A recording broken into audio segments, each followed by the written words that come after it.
Voltei. Não disse que era daqui a pouquinho? Voltei. Vamos lá, que a gente tem muita coisa ainda para ver. É assim, essa parte, assim, ó, o República da Espada, que a gente viu agora até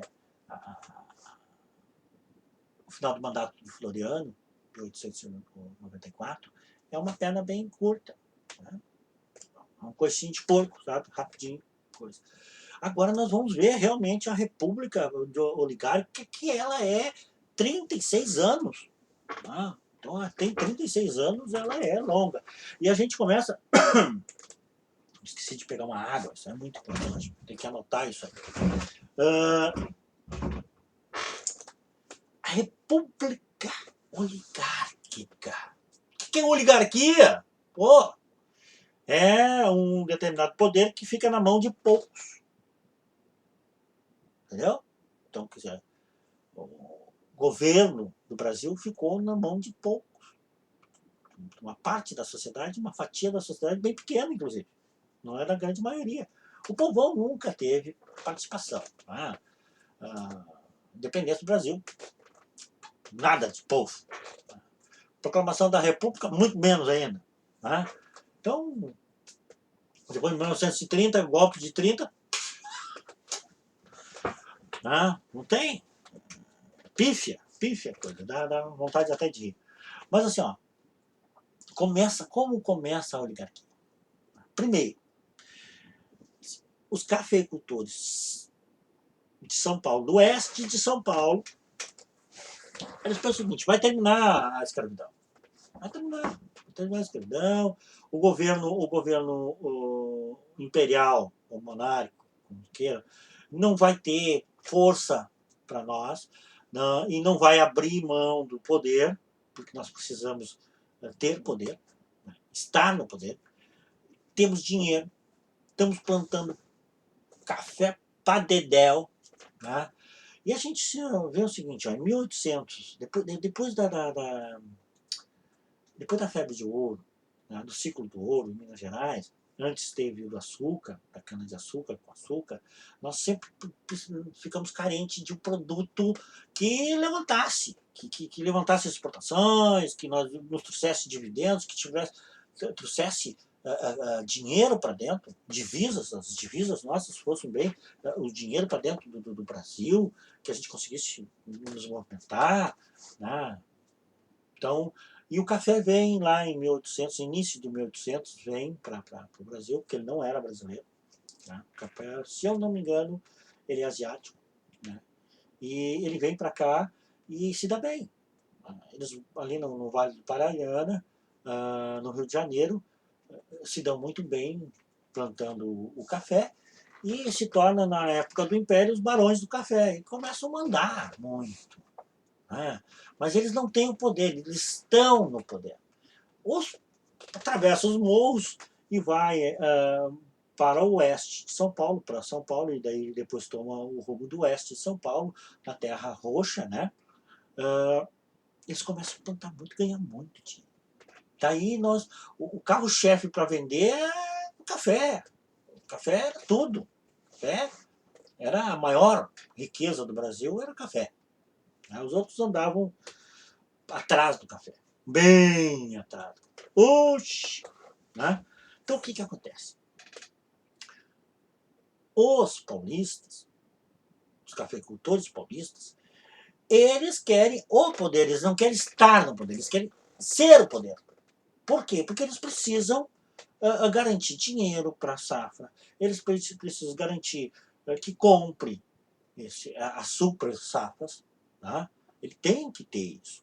Então eles vão tomar o poder e eles deram o golpe na monarquia. A monarquia já estava capenga, ela já tá. A monarquia é assim, ó, na verdade a monarquia era uma velha gorda que mal caminhava subindo uma escada. Ela ia tropeçar de qualquer maneira. Né? Eles só chegaram lá e deram um empurrão na velha. A velha caiu. Ponto. Né? Não tinha mais o que ser feito. Então eles dão esse golpe, fazem tudo e, até para agradar os militares, deixam primeiro os dois dois mandatos ali, os dois presidentes, ser os militares, porque não era aquilo que eles queriam. Os caras queriam industrializar o Brasil. Os cafeicultores nunca quiseram industrializar o Brasil. Não, vamos ficar tudo no agrário. O agro é pop. O agro é tudo. A propaganda agora está dizendo tudo que era aquela coisa. Então, assim, já deu o desastre do Rui Barbosa ministro da Economia, já foi um horror. Aí o que eles fazem? Eleito, né, o primeiro presidente civil, Prudente de Moraes. Se abre a presidência, a República Cafeeira, né, da oligarquia cafeeira, né, que a gente já viu que a oligarquia é o poder na mão de poucos, né, para satisfazer o ego deles, as coisas deles, né, não a nossa. Né, não ganha que eu não tenho. Ele inaugura a República do Fraque, que ele vem de fraque e cartola. E era paulista, cafeicultor e bacharel de Direito da faculdade lá de São Paulo. Tá? E o quê? E ele vem de trem, não tinha ninguém esperando ele teve que pegar um carro de aluguel, que é o táxi, hoje em dia, agora é Uber, né? E vai até o Catete e não tem ninguém esperando ele, porque eles achavam que na última hora Floriano Peixoto ia se demover e ia assumir o poder e dar um golpe, um novo golpe, e ia ficar no poder, porque todo mundo queria o Floriano, apesar de ser autoritário do jeito que era, eles queriam o Florianinho. Tá? Mas Deodoro mostrou-se um cara competente. Na parte dele. Ele tinha um apelido. O apelido dele era Prudente Demais. Não Prudente Demais. Prudente Demais. Tá? O que ele faz? Ele é o cara que estabiliza a República. Essa nova República tinha revoltas de tudo. Tem a revolta dos Canudos, tem a federalista, que Floriano enfrentou, as armadas, apesar de Floriano ter vencido a da Armada, que é da Marinha, ainda tinha revoltosos. O Prudente teve que ir lá, conversar, negociar, vamos baixar cá, vamos baixar aí, vamos ficar quieto, vamos trabalhar pianinho, vamos lá pro bem, estamos juntos, sabe aquela coisa, né? Papo legal. E ele conseguiu, né? Tem as outras revoltas, tudo, e que começa na parte dele. E o Brasil está quebrado. O Brasil tá uma porcaria. O Rui Barbosa fez lambança.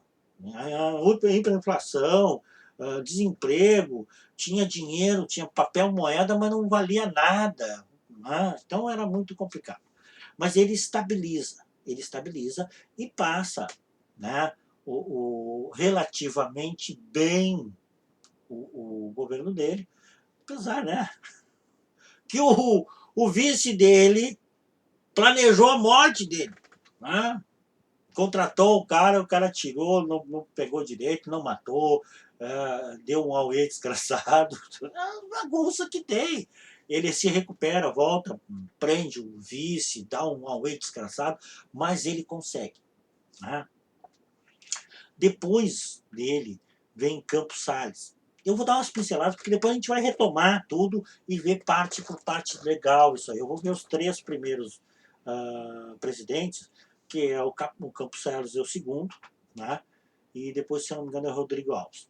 Mas assim, o Campos Salles é o cara que é o cara da economia, o cara que vem estabelecer a economia, melhorar, porque estava uma bagunça, estava uma zona.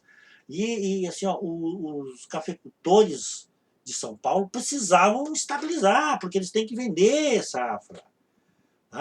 Eles têm que vender uma safra em cima da outra, uma superprodução em cima da outra. E eles queriam, se eu não me engano, o seu convênio de Taubaté, ou de Itu, tem um de Itu, então Taubaté, que era para eles, o de Itu, o governo federal banca a safra que a venda, o café que não foi vendido. Tá?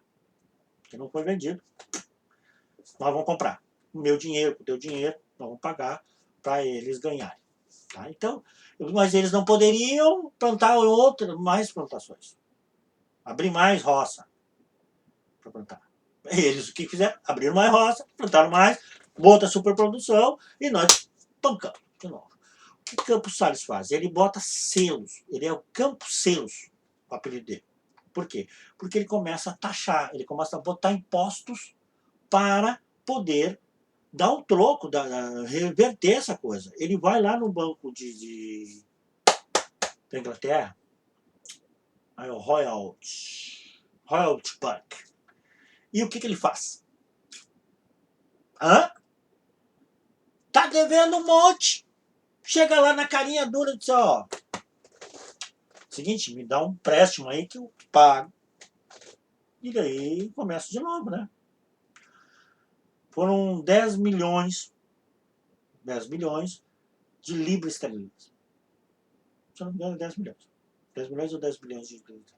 E ele convenceu os caras deram. Ele pagou só o juro. Não pagou a dívida, ele pagou o juro. Tá? Mas ele fez restrições, ele apertou a economia. Né? E botou ainda a tributação. E teve ele pagou a grande parte do dinheiro, ele usou para pagar os juros da dívida, mas ele deixou um pedaço e comprou o café. Né? E queimou.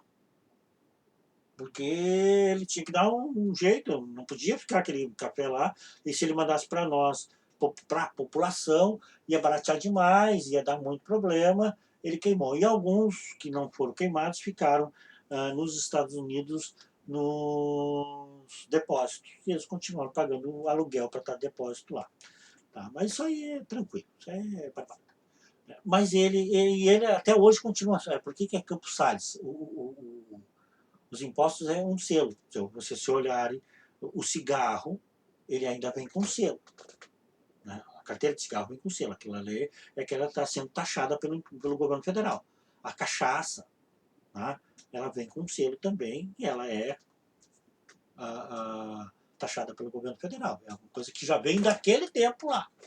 Né? 1800, 1900, já está, acho que Campos Salles já está em 1900. Tá? Então, no início do século passado, no século XX, nós já estamos no século XXI, aí 20 anos do século XXI, anos do século XXI, e ainda continuam essas coisas. Né? E ele, quando termina, ele tem dinheiro em caixa, 40 milhões de réis, se não me engano, e 43 de reserva cambial. Então, ele conseguiu sanear as duras penas, nós passamos trabalho, mas ele conseguiu. E o povo pagou. Né? Ele foi muito bom para isso. Né? E daí vem depois o nosso querido Rodrigo Alves, que é o cara, o modernizador. Tá? Já estabilizou, já tem economia, então vamos agora à modernização. Ele tira aqueles cortiços do Rio de Janeiro, no centro do Rio de Janeiro, na área nobre do Rio de Janeiro, né? E daí empurra para as favelas, né? Para os morros, e daí já tem gente lá, já começa as favelas e todo aquele problema que hoje, né, tem dentro do Rio de Janeiro, que é cercado de favelas, né? Ele começa ali. Aliás, começa antes, mas a gente não vamos entrar nesse detalhe. Né? E ele faz a Avenida Central, arborizadas, prédios, aquela coisa. E ele começa também a industrialização. Tímida, porque os cafeicultores não queriam industrialização. Não tinha. Eles queriam vender o produto deles. Volto a dizer, o agro é pop. Então, tem todas essas relações aí num caldeirão, num novo regime. Tá? E eles começam. Assim, ó, Campos Salles tem uma coisa boa aqui. Coisa boa. Tá? Tem uma coisa que ele faz a política dos governadores. Tá? O que ele diz? Ele vai lá para os governadores, ele reúne eles, tá? E até hoje acontece isso. Tá? Vocês não notem que quando entra um novo presidente, os governadores vão lá fazer uma reunião. Tá? É assim, ó, ele fazia do seguinte forma. Vocês aí do Estado podem fazer do jeito que vocês quiser, eu não vou me meter. Tá? Mas assim, para isso, ou vocês, os deputados e senadores que vocês elegerem, eles vão votar as coisas nossas. Não me interessa partido. Até porque os partidos eram regionais, não eram nacionais, como é hoje. Tá? O Partido de Santa Catarina, o Partido Republicano de Santa Catarina não tinha nada a ver com o Partido Republicano do Rio Grande do Sul ou com o de São Paulo. Cada um era um. Mas ele, o que ele diz? Olha, vocês vão lá e decidem a vida de vocês. Eu não vou me meter. Então ele começou com os prefeitos. Os prefeitos organizam a cidade deles politicamente do jeito que eles querem, a votação de vereadores e tudo, e depois vem os governadores, fazem tudo o que tem que ser feito, né, para deputados estaduais e deputados federais e senadores, e daí eles vão votar o que o governo quer. Tranquilo? Tranquilo. Se não, eu me meto, vou fazer interferência, vai dar um monte de coisa. Então, acabou aí. E os prefeitos aí monta o coronelismo, tá? Que já é uma coisa mais antiga, né? Da época do Império, tem toda uma outra vinculação, coronel, eles ganham título de coronel, nem todos foram para a guerra, mas tem um título de coronel, e o coronel até hoje ainda impera. Né? E o coronel é o mal necessário. Pode eu não gostar, vocês não gostarem, mas o coronel é o mal necessário. Porque o coronel chega lá, como o voto é aberto, o coronel é o cara que ajuda eles, nem sempre à força, mas ele é padrinho de várias crianças, ele ajuda os pobres, ele tem aquele lado mandão tudo lá. Se tu não votar naquilo que ele quer, ele mata, trucida, faz um monte de coisa. Mas também, vocês imaginem o seguinte, o cara tá lá no interiorzão, lá nas grotas, não tem um hospital, não tem nada. Tá? Eles precisam levar a criança para um hospital, para alguma coisa. Ele vai no coronel. O coronel tem cavalo, o coronel tem jeito, leva. Quem é que. E se precisar um hospital ali para ser construído? Quem é que tem influência política para trazer o dinheiro para o hospital? Até hoje. Eles só não são chamados de coronel. Daí eles fazem o voto de cabresto, né? Os curral eleitoral. Então, tudo começa ali. E hoje em dia ainda tem alguma coisa, um resquício de coronelismo, e que é o mal necessário. Não vamos dizer, não vão ser ingênuos. Entendeu? Uma república oligárquica é mais ou menos isso. É um caldeirão que vai explodir. Né? E que vai explodir, mas não vai mudar muita coisa. Daí nós vamos depois para 1930, com o nosso querido Getúlio dando um golpe, depois dando um golpe no golpe. E mas a gente vai dissecar ainda a oligarquia porque é 36 anos. E depois a gente vai ver eu quero fazer um outro episódio aqui, somente da Constituição de 1891. Que ela é importante. Que durou mais, ela durou 39 anos. A nossa atual aqui tem 32, 33 anos. Está quase lá. Né? Então vou fazer um episódio só sobre isso. Assim, ó, beijo, tá? Um abraço para todos. Como eu digo para os meus alunos até do terceiro ano, coisa aí, o tio gosta de vocês, vai ficar bom. Tá? Eu quero, e vou fazer mais vou inovar um pouquinho. Né? Eu agora estou meio cato, mas eu boto peruca, eu faço um monte de coisa. Esse é o primeiro para a gente ficar um pouquinho mais atento. Depois os outros ficam mais exóticos, tá bom? Vou deixar correndo um pouco. E assim, ó, muito obrigado por vocês. Tenham boa noite. Tá? Eu estou aqui no meu escritório, vou agora desligar e vou fazer mais umas outras coisas. Mas fica bom, tá bom? Um abraço para vocês. E logo, logo tem mais, hein? Não vamos nos perder.